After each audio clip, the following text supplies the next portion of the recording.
ఓం గం గణపతే నమః. శ్రీమాత్రే నమః. శ్రీ వారాహి దేవియే నమో నమః. Welcome to our YouTube channel Chagantipati talks.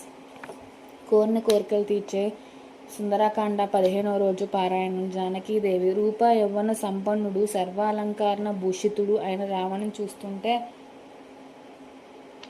పెనుగాలిలో అరిటి మొక్కలా కంపిస్తూ కాళ్ళు చేతులు ముడుచుకొని కూర్చుంది జానకీదేవి. విపరీత దుఃఖంతో ఉన్న ఆవిడ మహాసముద్రంలో మునిగిపోయిన నావలా ఉంది. వ్రత నియమంతో ఏ ఆస్తరణం లేకుండానే నేల మీదన కూర్చున్న ఆ ఇల్లాలు చెట్టు నుండి విరిగిపడిన కొమ్మలా ఉంది. ధూళి దూసిరిత దేహంతో బురద నిండిన తామరతూడులా ఉంది. తన మనసు ఎరిగిన రాముని దగ్గరకు మనసుతో ప్రయాణం చేస్తున్నది. రాముని మీదనే సర్వం లగ్నం చేసుకుంది.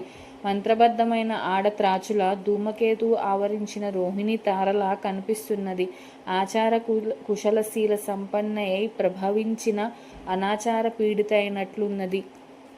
శిథిలమయ్యే కీర్తిల అవమానిత శ్రద్ధ వలె క్షీణ ప్రజ్ఞల నెరవేరని ఆశల శూన్యమైన భవిష్యత్తుల ఎదురు తిరిగిన శాసనంలా ప్రమాద సమయంలో మండే దిగంతంలా దొంగలింపబడిన పూజా ద్రవ్యంలా నలగద్రొక్కిన తామరతూడుల సర్వసూరులు కూలిన సేనల చీకటి చుట్టుముట్టిన వెలుగుల ఎండిన నదిల ఊడ్చేసిన వేదికల ఆరిన అగ్నిల రాహునోట చంద్రునిలా ఆకులు పువ్వులు పెళ్లగించిన ఏనుగు తొండంతో చెల్లాచెదురైన మృణాల నాళం వలె ఉంది జానకీదేవి.